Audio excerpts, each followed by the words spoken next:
Maybe we are getting lost in the definition of naive.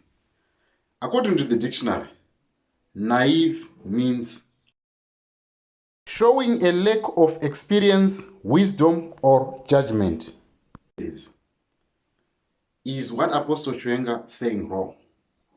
Where is the naivety? The first port of call in terms of naivety is Nelson Chamisa. Back then, he said that if there are no reforms, there is no election. Isn't it what he said? Right. Who is supposed to push for reforms?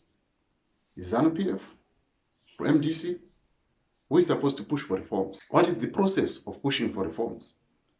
Isn't it in the hands of the opposition back then from 2018 up to 2019 up to 2020 for them to go to court, executive action to change the reforms?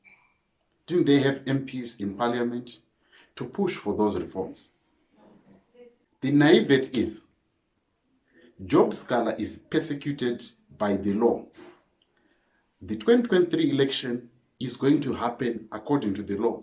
What is going to make the difference to say the same law that is going to make Nelson Chamisa win 2023 and the same law that is persecuting Job Scholar? The question is, will it change its course? Will that change? Who is supposed to make that change? That is the question.